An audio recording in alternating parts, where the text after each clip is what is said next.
भारत के बारे में 5000 वर्ष पहले हमारे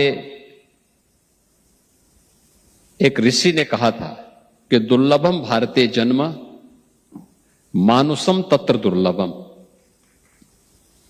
यानी भारत में जन्म लेना दुर्लभ है और उसमें भी मनुष्य के रूप में जन्म लेना।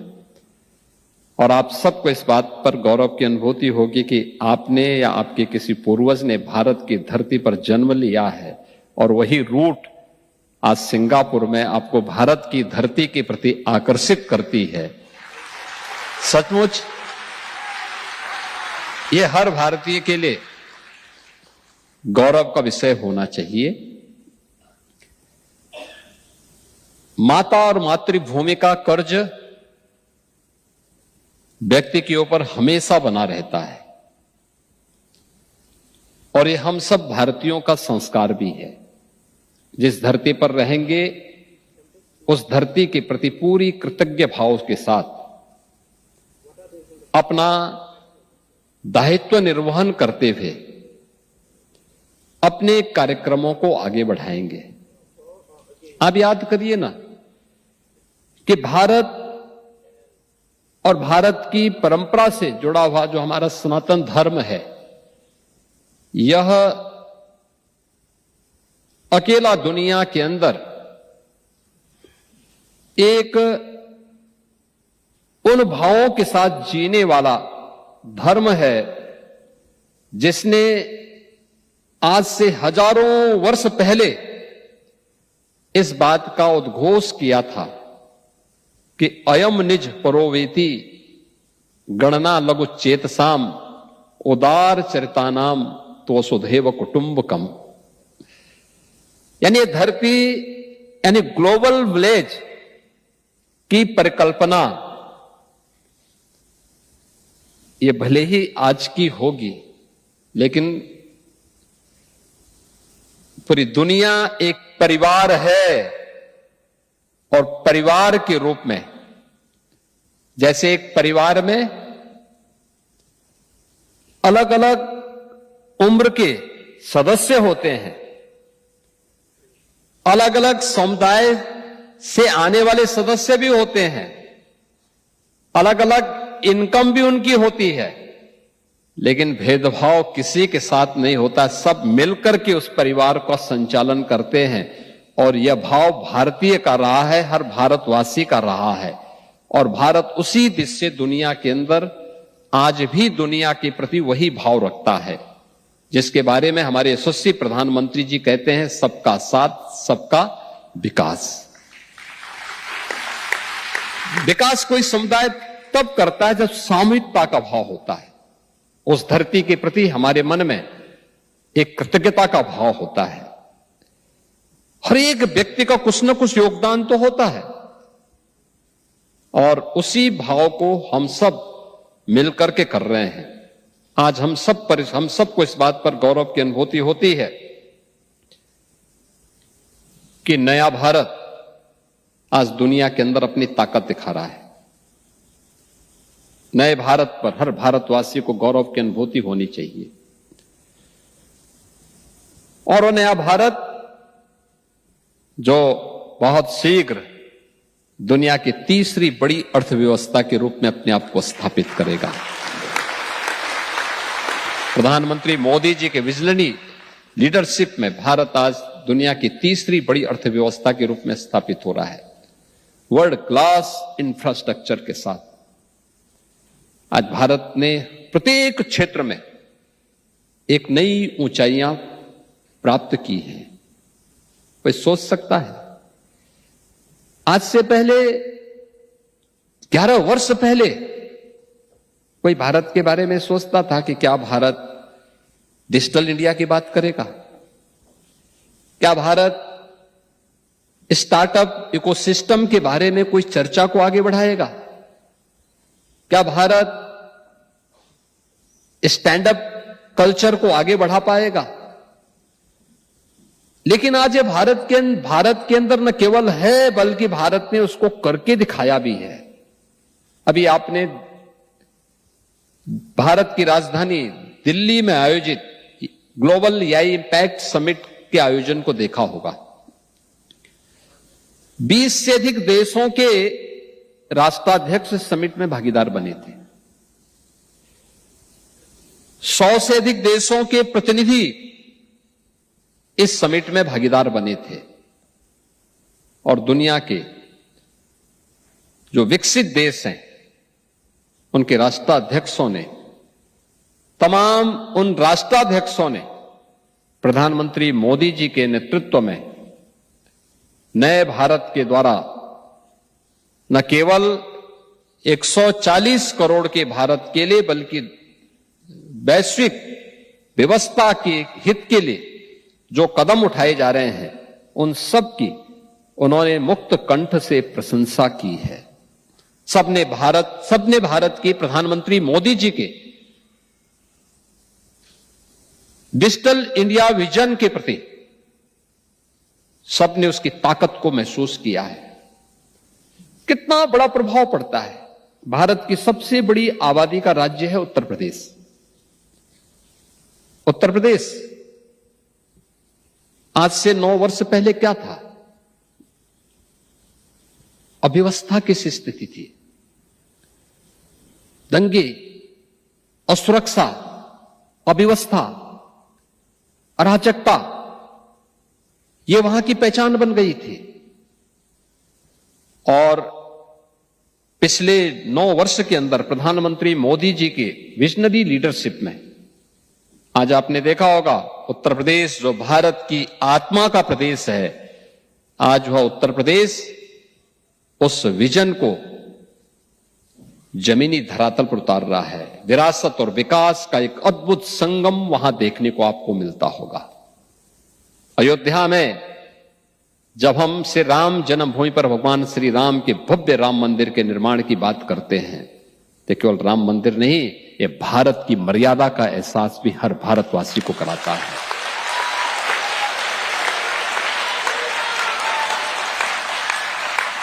जब हम काशी में काशी विश्वनाथ धाम की बात करते हैं तो काशी विश्वनाथ धाम ये केवल अपनी विरासत को पुनर्स्थापना करने का ही कार्य नहीं, बल्कि काशी में काशी विश्वनाथ धाम भारत की शाश्वत चेतना का जीवंत उदाहरण प्रस्तुत करता है।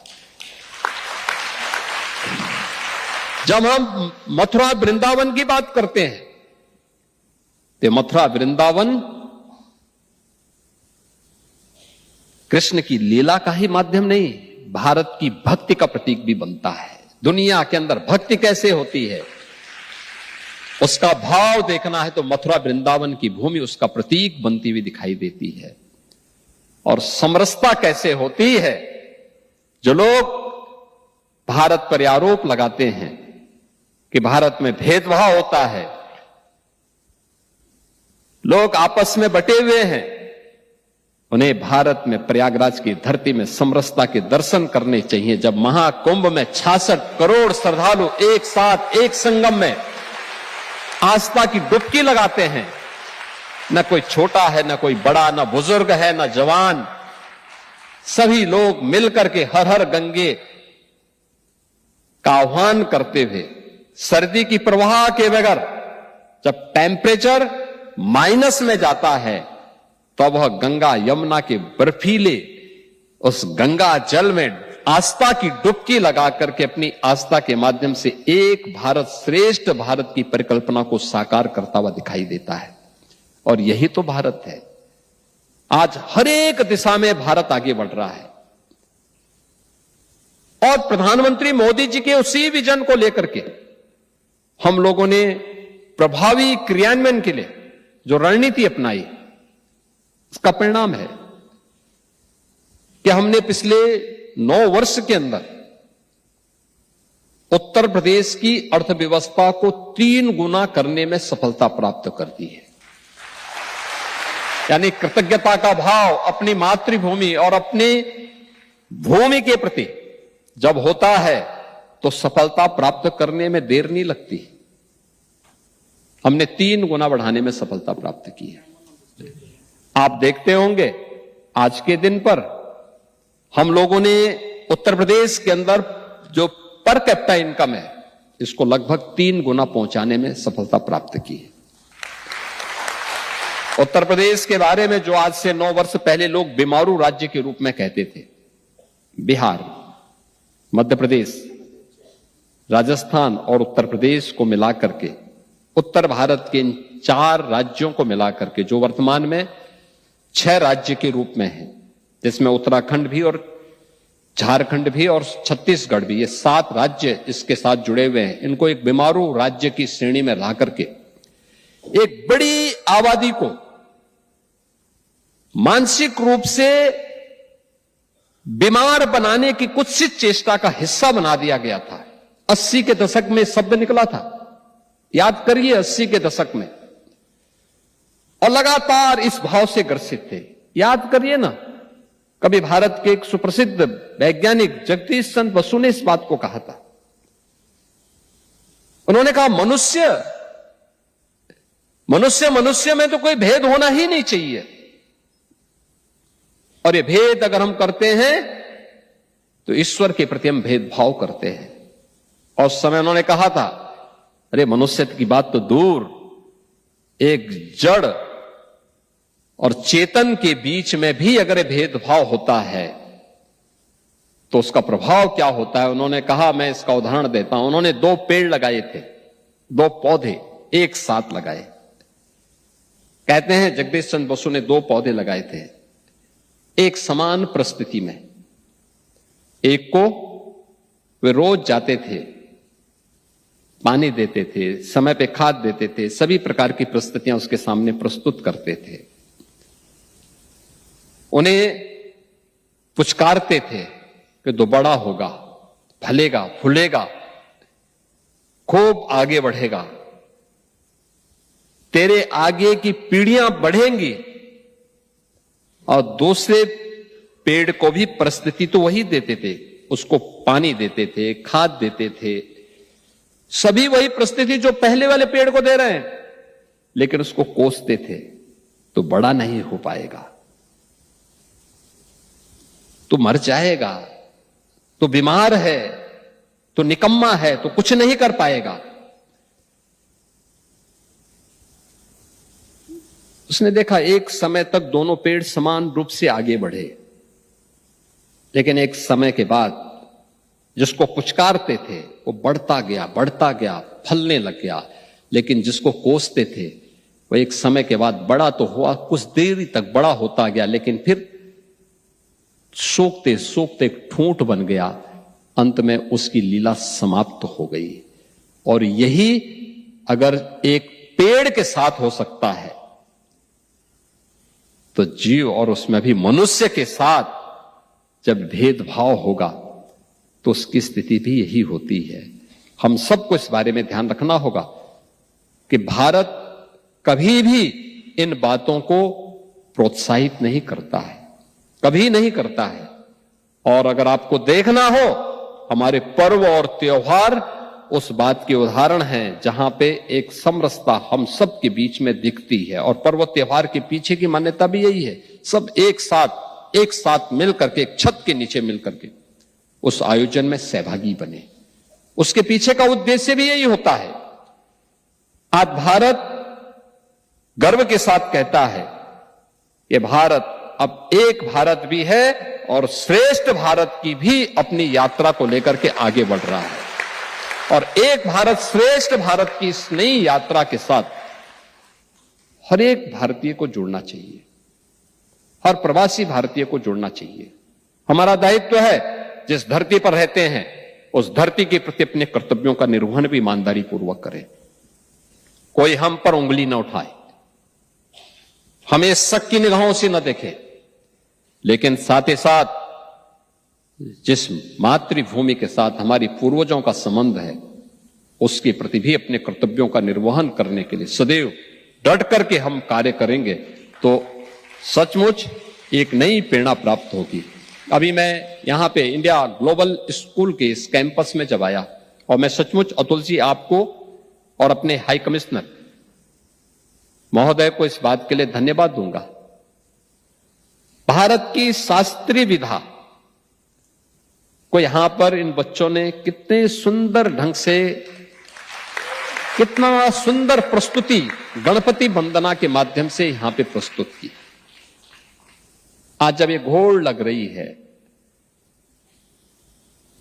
पाश्चात्य कल्चर को अपनाने की, अपने भाव को भूलने की, अपनी मातृभूमि से, अपनी मातृभाषा से, अपनी सांस्कृतिक मूल्यों से विरत होने की, अपने आध्यात्मिक मूल्यों से विरत होने की, उन स्थितियों में यहां पर इतनी दूर भारत से हजारों किलोमीटर दूर सिंगापुर में रह करके भारतीय समुदाय अपने मूल्यों के साथ, अपने आध्यात्मिक और सांस्कृतिक मूल्यों को जीवंत बनाए रखते हुए उन्हें मजबूती के साथ आगे बढ़ाने का काम कर रहा है।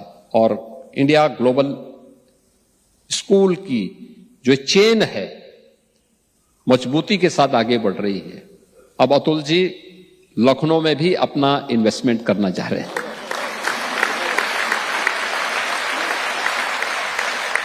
उन्होंने कहा स्कूल ही नहीं खोलेंगे, स्कूल के साथ स्किलिंग को भी लेकर के आएंगे।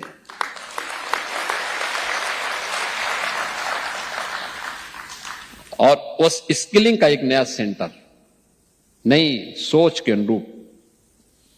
याद करिए ना, दुनिया जब कोविड के कालखंड में त्रस्त थी तब मोदी जी भारत को लीड करते हुए कोविड से भी लड़ रहे थे और भारत को विजन के रूप में उन्होंने एक नई कार्य संस्कृति को आगे बढ़ाते हुए उस समय नेशनल एजुकेशन पॉलिसी 2020 भारत के अंदर लागू की थी। आज उसके परिणाम दिखाई दे रहे हैं। परंपरागत कैरिकुलम के साथ ही, उस कैरिकुलम के साथ ही भारत अप स्किलिंग के लिए भी कार्य करेगा। स्कूली पीरियड से ये सारे कार्यक्रम एक साथ चलेंगे। आज जो सफलतापूर्वक लागू हुए हैं, निरंतर आगे बढ़ रहे हैं। और मुझे अच्छा लगा इतना शानदार कैंपस इंडिया ग्लोबल स्कूल का यहां पर देखने को मिला है। दुनिया के 11 देशों में 65 ऐसे कैंपस अतुल जी के प्रयासों से, उनकी टीम के प्रयासों से अब प्रारंभ होकर के उनकी इस ताकत का, जिसमें न केवल वहां के स्थानीय जो वहां के एजुकेशनल सिस्टम है उसको तो अपनाया ही गया है, लेकिन मुझे अच्छा लगा कि यहां का ये कैंपस भारत के सीबीएसई बोर्ड के पाठ्यक्रम को भी यहां पे यहां के बच्चों को पढ़ाने का काम करता है। एक नई दिशा में हम आगे बढ़े हैं और हम सबको इस दिशा में आगे बढ़ना चाहिए। मैं आज के इस अवसर पर आप सबको इस बारे में अवगत कराऊंगा।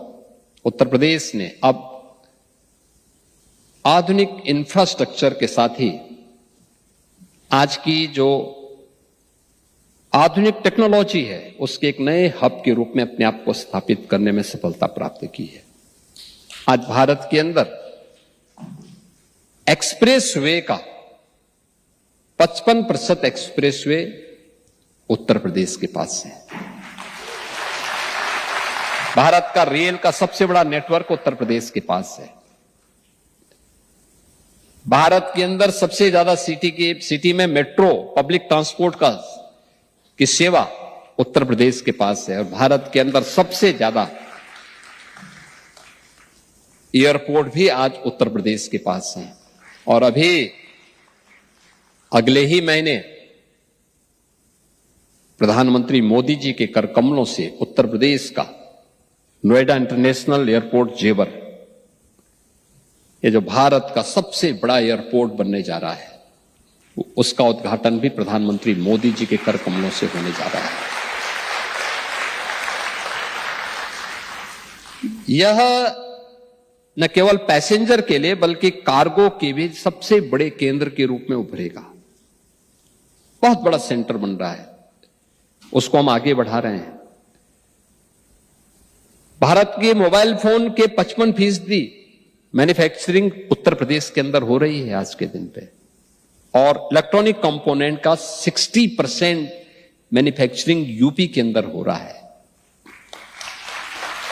अब वो दंगों वाला यूपी नहीं है।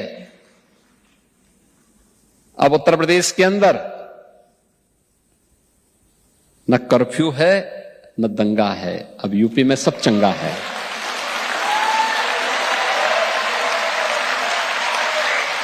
हर व्यक्ति अब यूपी के अंदर शांतपूर्ण तरीके से विकास में सहभागी बन रहा है। और महाकुंभ की सफलता के बाद आपने देखा होगा, गत वर्ष उत्तर प्रदेश में 156 करोड़ पर्यटक आए हैं। प्रयागराज में, काशी में, अयोध्या में, मथुरा वृंदावन में और अन्य प्रमुख धामों में 156 करोड़। आप देखो ना, दुनिया के अंदर 156 करोड़ की आबादी तो किसी की नहीं, किसी देश की नहीं है, अकेले किसी देश की नहीं है। लेकिन भारत के अंदर इतने पर्यटक आ गए और इस संख्या लगातार बढ़ती जा रही है। अयोध्या अब आएंगे ना, तो अयोध्या आकर के जो लोग 5 वर्ष पहले भी आया होगा, आज अयोध्या को पहचान नहीं पाएगा। आज आएगा तो उसको लगेगा कि ये त्रेता युग की भगवान राम के समय की अयोध्या आ गई है।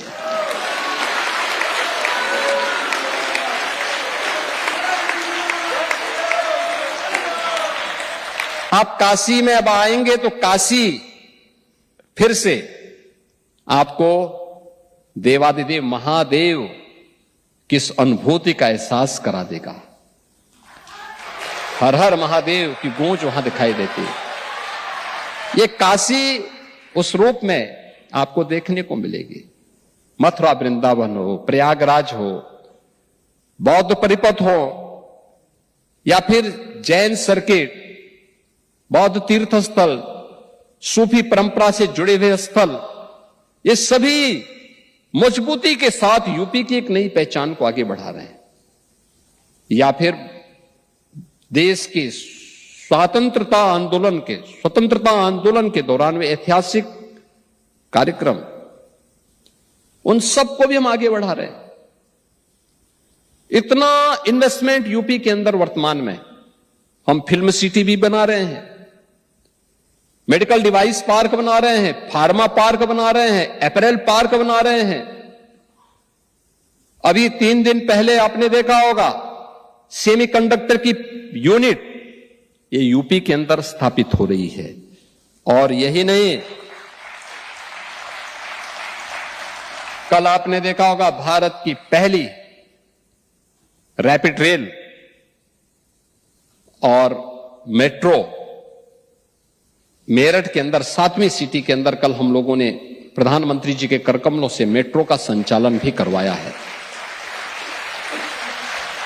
भारत के अंदर डिफेंस मैन्युफैक्चरिंग कॉरिडोर भी यूपी के अंदर स्थापित हुआ है। हमारे 6 नोड विकसित हो रहे हैं और ऑपरेशन सिंदूर के अंदर जो ब्रह्मोस मिसाइल दागी गई थी ना, वो लखनऊ की ही है।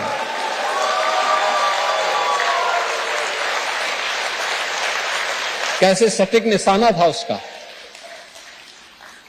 अच्छे को कंपा दिया था। और वह भी लखनऊ के अंदर, अब वह मिसाइल लखनऊ में बन रही है। भारत डायनेमिक्स का सेंटर यह भी उत्तर प्रदेश के अंदर, और भी ढेर सारा इन्वेस्टमेंट हर एक सेक्टर में वहां से देखने को मिल रहा है। मैं आप सबको आमंत्रित करूंगा उत्तर प्रदेश में इन्वेस्टमेंट के लिए, उत्तर प्रदेश में पर्यटन के लिए, उत्तर प्रदेश के अंदर किसी भी अन्य सेक्टर के प्रति, जिस भी फील्ड में, चाहे वह सर्विस सेक्टर हो या फिर किसी भी अन्य इन्वेस्टमेंट की दिशा से किसी भी अभियान के साथ आप जुड़ना चाहेंगे। 34 से अधिक सेक्टोरल पॉलिसीज यूपी ने वर्तमान में हमारी कार्यरत हैं। 75,000 एकड़ का लैंड बैंक यूपी के पास है। बड़े हम लोगों के पास क्लस्टर लैंड के अलग अलग स्थलों पर हम लोगों ने तैयार करके रखे हुए हैं और वहां पर विद्युत की अनवरत सप्लाई करने के साथ ही सुरक्षा का बेहतर माहौल भी है। किसी प्रकार का कोई भय नहीं। हां, 9 वर्ष पहले बेटी स्कूल जाने में डरती थी। अब तो उत्तर प्रदेश में नाइट शिफ्ट में भी महिलाएं काम कर रही हैं, ऑफिस में भी और उद्योग में भी।